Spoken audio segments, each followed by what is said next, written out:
Algunos son dueños de todo y muchos somos dueños de nada. Las relaciones sociales en el sistema actual están marcadas por una profunda desigualdad. Una desigualdad que nace desde el proceso mismo de la contratación o del trabajo.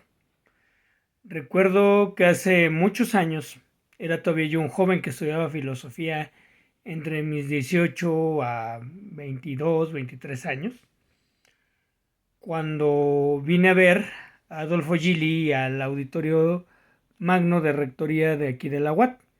Aunque yo tuve no sé si llamarlo privilegio, honor o simplemente el azar, me permitió estudiar filosofía en la Benemérita Universidad Autónoma de Puebla.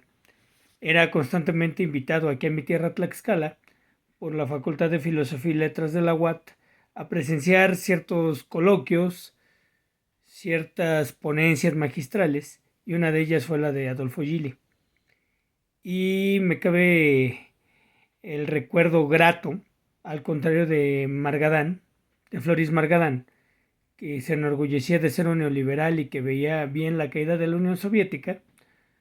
Adolfo Gili, sin mostrarse ampliamente fan de la Unión Soviética, decía, y se me quedó muy grabado en la época de Fox, que Vicente Fox hablaba del programa Oportunidades y decía que el empleo o el poder ser empleado era una oportunidad.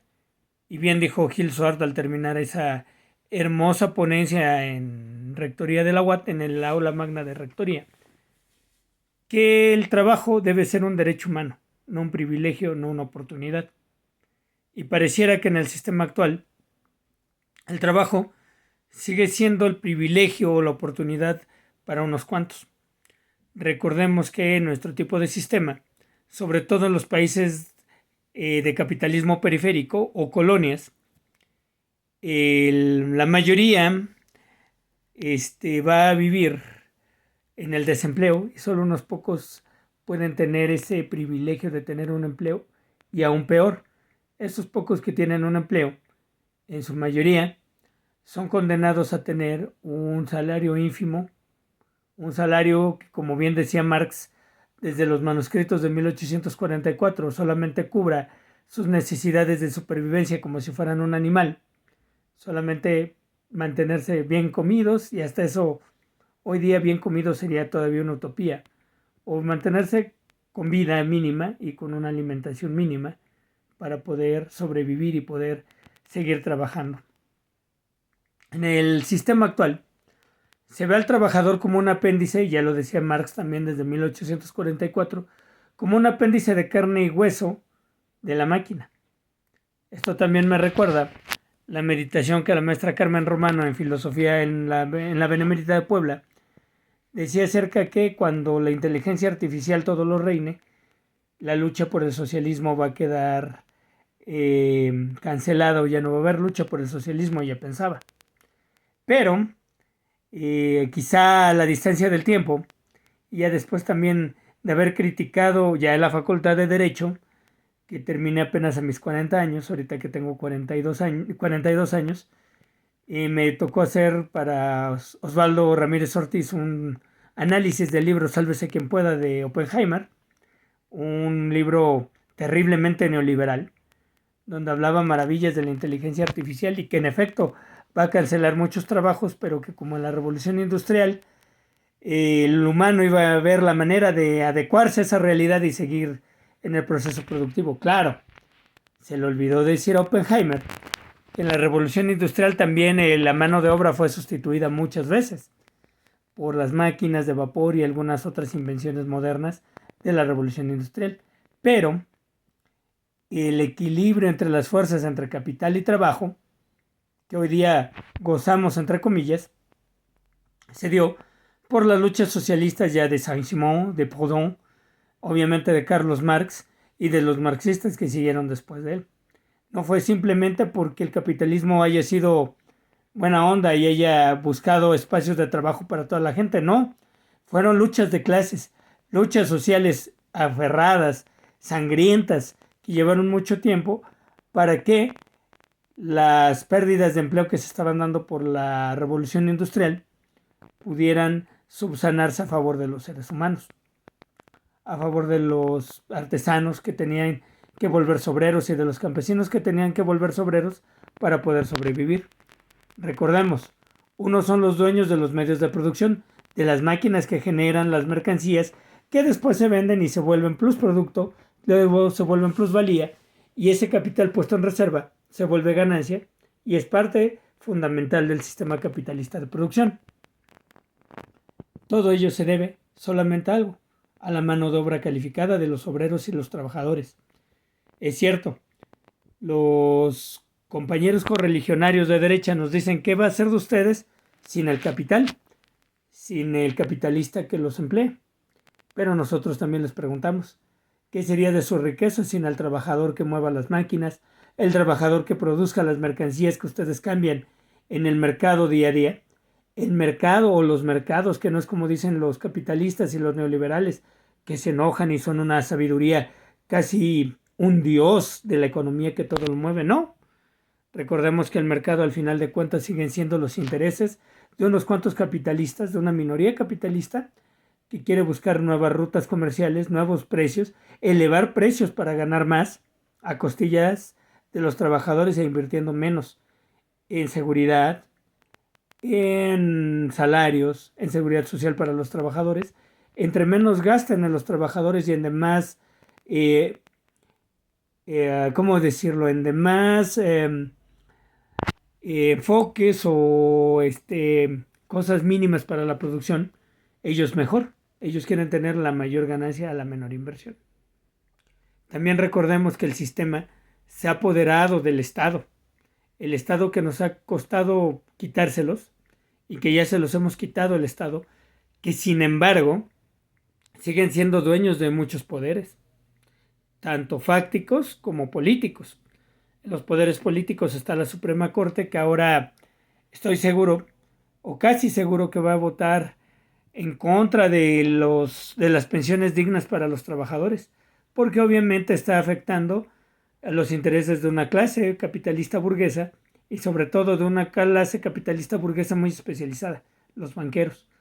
También hay poderes fácticos. Apenas recuerdo en las publicaciones de estos tiempos que ya van a concluir el domingo, me decían que no estaban de acuerdo en que cierto partido al que yo apoyo y cierta ideología a la que yo apoyo, que es la izquierda, no estaban de acuerdo que obtuvieran todo el poder, que nunca hemos dicho todo el poder para ellos, obviamente, pero la derecha sí lo ve, queremos establecer una tiranía, una dictadura comunista, etc.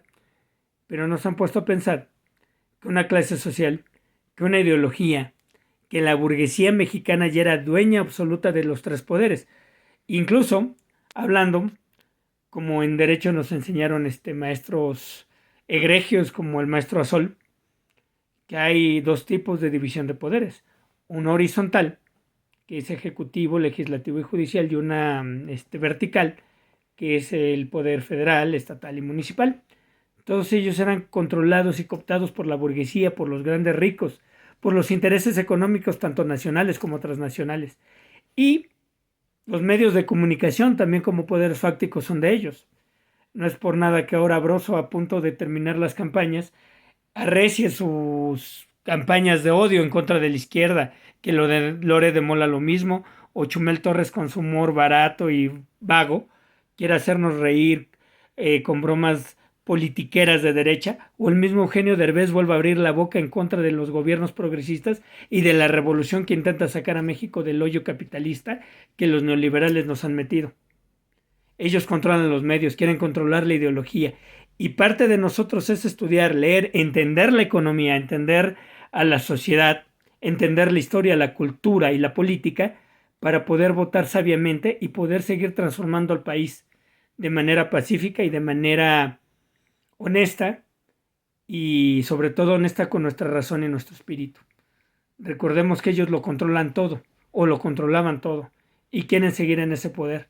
Y quieren que tú como trabajador, tú como clase explotada, como clase media, clase baja, clase trabajadora o explotado por el sistema capitalista, sigas dándole el poder ¿Para qué?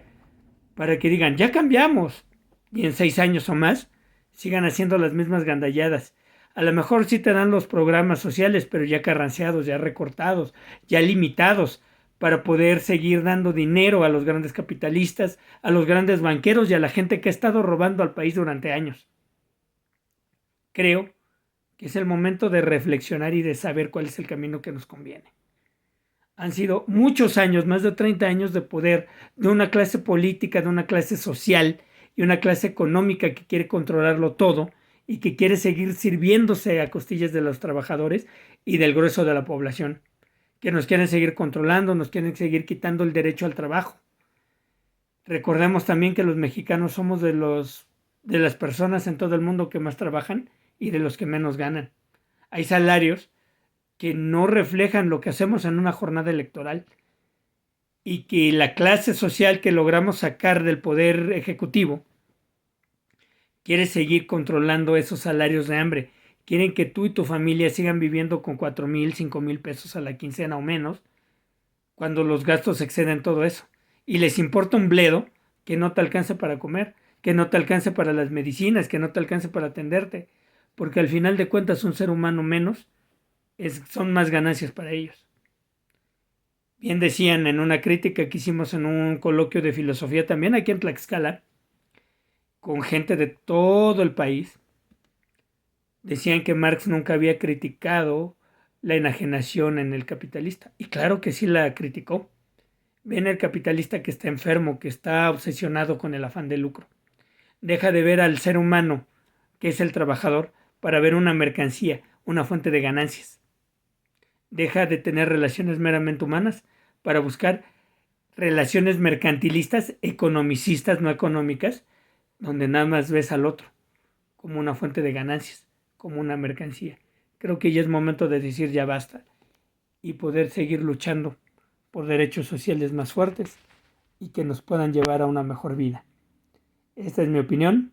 Nos vemos la siguiente semana y esperemos que México siga cambiando para bien y que podamos disfrutar pronto todos de una patria democrática, una patria con equidad, con proyecto de igualdad socialista económica, igualdad socialista política también para todas las clases, una equidad de clases en todo el poder, ejecutivo, legislativo, judicial, nacional, federal, estatal y municipal, donde todas las clases sean representadas, pero sobre todo las que han sido más explotadas y más vilipendiadas por el poder loco, inhumano, déspota y cruel del capitalismo.